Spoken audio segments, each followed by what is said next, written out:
संपूर्ण लोकों में छा गया है। बड़े बड़े ऋषि जन विराजमान हैं, पूरा राजमहल शोक से व्याकुल हो रहा है। संपूर्ण अयोध्या में जिधर देखो विलाप हो, हा राम, हा महाराज, क्योंकि महाराज पधार गए, राम जी वनवास गए। भारी भारी विकलता, भारी दुख, इससे बड़ा दुख क्या। अरविंदाक्ष परम सुख सिंधु प्रभु का सब दर्शन पा रहे थे, प्रभु वनवास गए। महाराज धर्मशील सत्यसंध भगवत स्वरूप जिनके पुत्र भगवान राम स्वयं श्री हरि आकर बने, वो महाराज भी पधार गए। क्या हालत है अयोध्या के जनों की। अद्भुत अद्भुत सुख में डूबने वाले जन, ये भारी विरह, जिधर देखो हाहाकार मचाओ। कोई कह रहा हा महाराज अब आपके बिना कैसे, हा राम आप क्यों छोड़कर चले गए, आप ना जाते तो महाराज ना जाते। भारी व्याकुलता। तब वशिष्ठ मुनि समय सम कही अनेक इतिहास, शोक निवार्यो सबहि कर निज विज्ञान प्रकाश। वशिष्ठ जी ने सबको शांत किया और बहुत सुंदर ज्ञान की बातें कह करके सबको धैर्य बनाया। वशिष्ठ जी ने कुछ दिव्य औषधियां नाव में और तेल, उसमें महाराज के जो शरीर को विराजमान किया और शीघ्रगामी अश्व से चलने वाले दूतों को कहा दौड़ करके जाओ और भरत जी जो ननिहाल में है मामा के यहाँ, उनको तुरंत सूचना दो कि गुरुजी ने तुरंत बुलाया। बस ये नहीं बताना, कोई घटना नहीं बतानी, केवल इतना कि गुरु वशिष्ठ जी ने तुम्हें तुरंत बुलाया है। कहने की आज्ञा थी। दूत बड़े शीघ्रगामी वायु के समान चलने वाले घोड़ों से। इधर भरत जी को कुछ अच्छा नहीं लग रहा, हृदय की गति होती है, बार बार जी में घबराहट हो रही है, करोड़ों प्रकार से उनको ऐसा लग रहा है कि कुछ छिन गया, कुछ अमंगल हो गया है, बड़ी व्याकुलता है। भरत जी ऐसा सोच ही रहे थे। ये विधि सोचत भरत मन, धावन पहुंचे आई, गुरु अनुशासन श्रवण सुनी, चले गणेश मनाई। भरत जी व्याकुल होकर सोच में डूबे ही थे। इतने में अयोध्या से शीघ्रगामी जो दूत वहां पहुंच करके प्रणाम किया और कहा गुरु वशिष्ठ जी का आदेश है, आप जैसी भी स्थिति में तुरंत अयोध्या पधारें। शुभ विनायकों का स्मरण करके भरत जी ऐसा मन कर रहा है कि अगर पंछी हो तो उड़ करके पहुंच जाएं, इतनी व्याकुलता है। बड़े वेग वाले अश्व में सवार होकर नदी पहाड़ जंगलों को लांघते हुए भरत जी का एक एक क्षण, एक एक निमेष ऐसा लग रहा है मानो कल्प बीत रहे हो। बार बार मन में आ रहा है कुछ तो ऐसा हो गया है जो मुझे बताया नहीं जा रहा है। बड़ा भय लग रहा है अयोध्या की तरफ चलने में, कहीं कोई ऐसी अशुभ बात सुनने को ना मिल जाए। अयोध्या को देखा तो ऐसा लगा कि जैसे श्रीहीन हो गई है। जब अंदर प्रवेश कर रहे हैं तो नगर के लोग जोहार कर रहे हैं, पर कोई ना भरत जी से आंख मिला रहा है, ना कोई उत्तर दे रहा, ना कोई बात कर रहा है। भरत जी की भी हिम्मत नहीं पड़ रही कि किसी से पूछे कि क्या हो गया है, कहीं ऐसा कोई ना बोल दे जो नहीं सुनना चाहिए। भरत जी अंदर प्रवेश कर रहे हैं तो ऐसा लग रहा है कि जैसे जंगल में दावाग्नि लग गई हो, सब पक्षी व्याकुल हो, जिधर देखते सबके आंखों में आंसू, सब उदास। एकमात्र कैकेयी मुस्कुराती हुई आरती की थाल सजा करके आगे आई।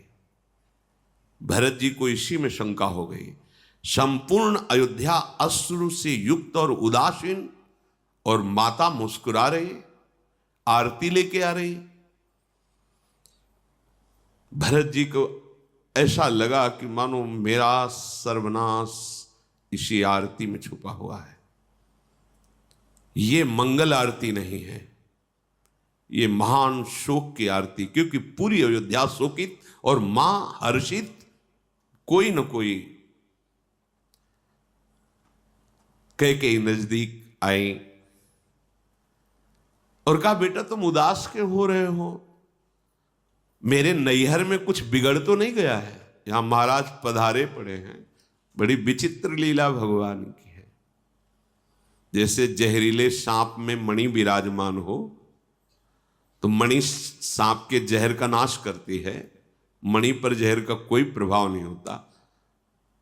ऐसा ही कुछ है कि भरत जैसी प्रेम मणि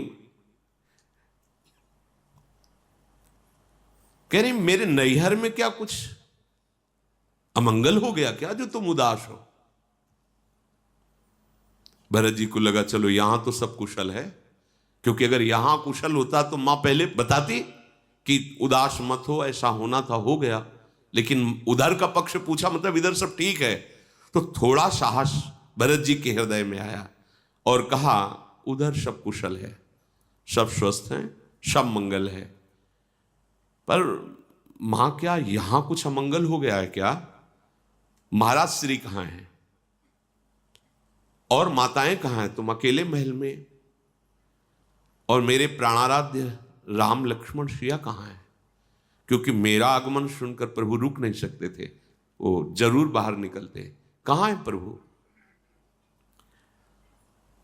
अब थोड़ा सा लीला की कैकेयी जी ने नेत्र थोड़ा उदास करके, इसमें तो बहुत ही कटु वचन, सुनि सुत बचन स्नेह में कपट नीर भरि नैन, भरत श्रवण मन सूल सम पापिनी बोली बैन। ऐसे शब्द का जो भरत जैसे पुत्र को प्रकट किया, थोड़ी सी बुद्धि कुसंग में हो गई मंथरा के, तो आज शब्द उनको कैसे भूले गए?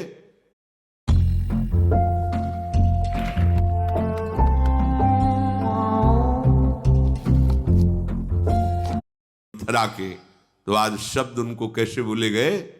पापिनी।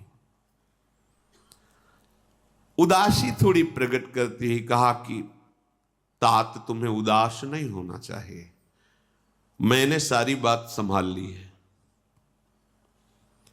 बेचारी मंथरा मेरी सहायक बन गई, नहीं तो हम तो डूब ही जाती। थोड़ा सा शोक का विषय कि महाराज पधार गए। ये बात सुनते ही भरत जी तो मूर्छित होकर गिर गए। मेरे महाराज पिताश्री पधार गए, मूर्छित होकर गिर गए। बहुत व्याकुलता और बार बार हा पिताश्री, ऐसा क्या हुआ कि चलते समय मैं आपको देख नहीं पाया?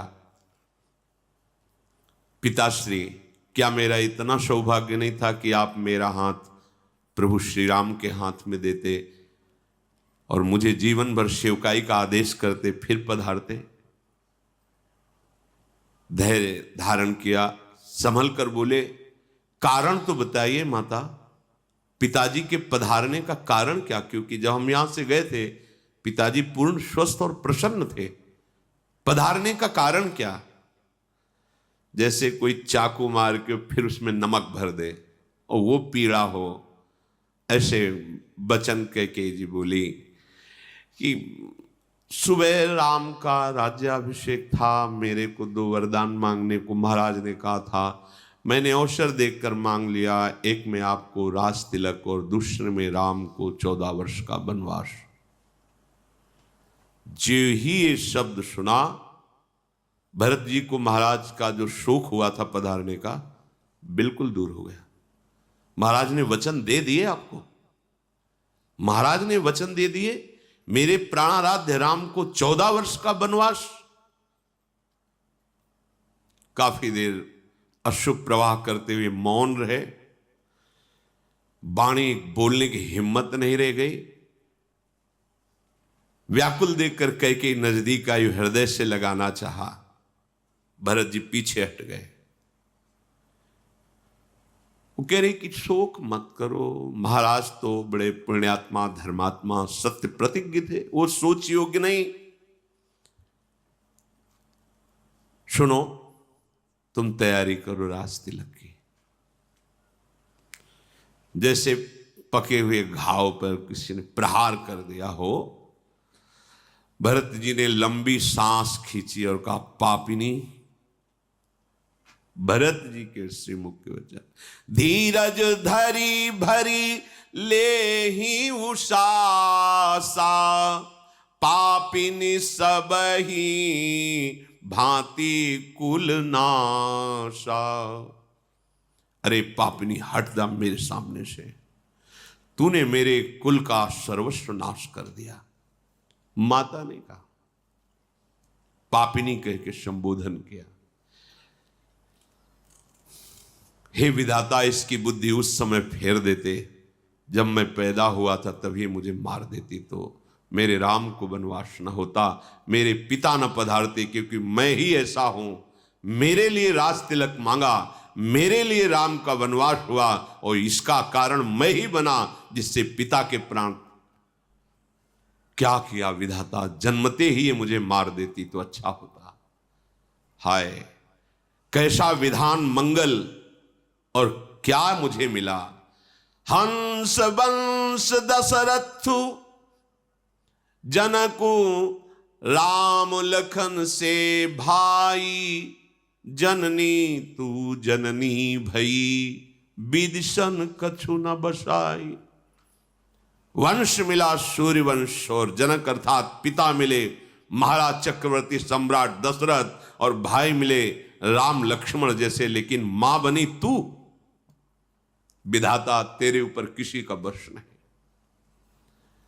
अरे कुमती, जब तेरे हृदय में विचार आया था उसी समय